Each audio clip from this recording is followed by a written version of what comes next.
first I want to chopping block tonight. Man, this one got to come from my sister Amanda Seals. Man, shout out to sister Amanda Seals for this one. She put a few things in perspective for this. But so what she said was, the Democrats need to do more to maintain support. So, Jamie, can you play this video from my sister Amanda Seals, please?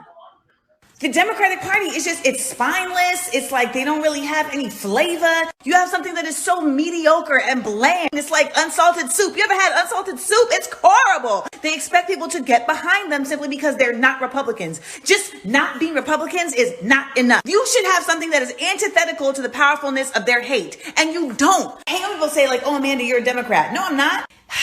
It's like khakis at the Gap. You know, it's just like, yeah, they're solidly made, but they don't really have any purpose other than just going to work with a sensible shoe. We need something way more than a sensible shoe at this point in this country. We need a fucking stiletto with a knee-high boot that can knock these motherfuckers out.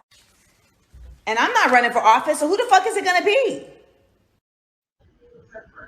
Thoughts, gentlemen? I think she's right. Yeah. I think she's 100% right.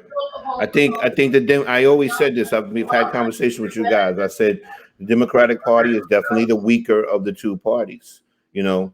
And I tell you right now, with this administration, you're seeing a lot of things that kind of resemble some of the issues that we had with Trump, causing division. We got problems with people mistreated at the border, you know.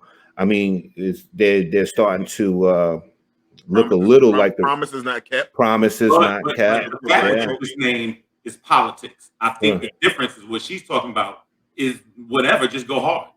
Yeah. You even respect somebody if they're wrong, but they stand on it. In other words, it just always seems to be very bland, like she said.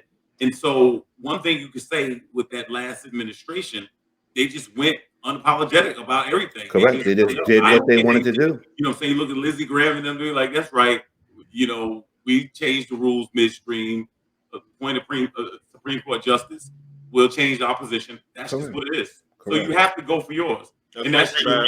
They are weak. They are weak. And I got to admit, 95% of us support them with no requirements. And that's true.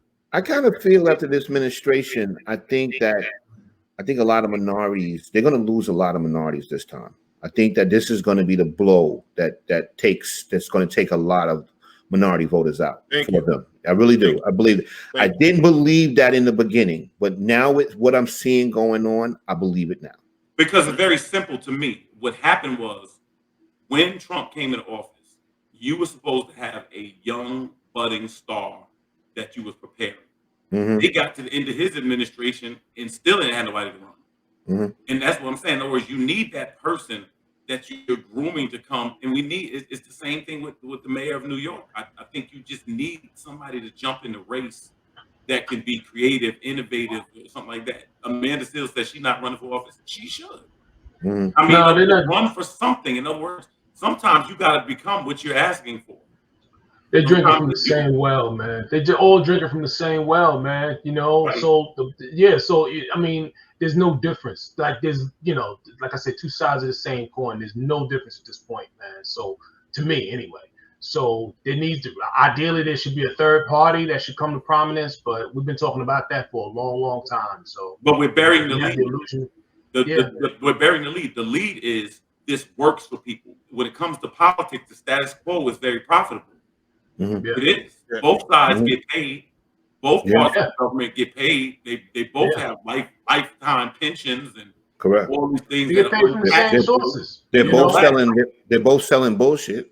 There you go. Exactly. Yeah. Exactly. And so if you do that long enough or whatever like that, it becomes acceptable, and that's what's going on. So in the moment you do try to come and upset the apple cart, then it's like Shauna said, the majority, why they're trying to negotiate, like when they're a majority, and what I've been saying before, and I know Jamie gets mad at me when I was saying this, like they're gonna lose our people, big time, big time on this, and they're showing it.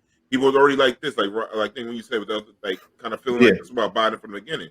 Yeah. The only person I think that could save it after 4 years that people might get behind, who's moving silent but kind of deadly, is Stacey Abrams. I keep trying to tell, I keep saying, if they don't go with somebody like that, it's over. Lights out. They're gonna do. They're not gonna get behind them. But that concerns me when you say they're gonna lose our people. Yeah, our people don't need to just be lost and sit on the sideline. Then I take know. that focus and put it somewhere. I know. I get you on that. You know, I'm not saying you're doing that. I'm just saying at the end of the day, oh, forget it. I ain't gonna vote, which is our go-to always. So what I'm saying is, but that's what they're going to create now, Kelvin. And like I said, I have to backtrack and say that in the beginning I didn't feel this way, but I'm feeling this way now. You know what I mean? And you're going to create a lot of minorities that's not going to vote because the point's going to get proven like, oh, ain't nothing getting done for us. We're not doing that. You run your own person. They're betting that our people don't have the attention span, bro. You know what I'm saying? Like whatever's happening this week, that's it.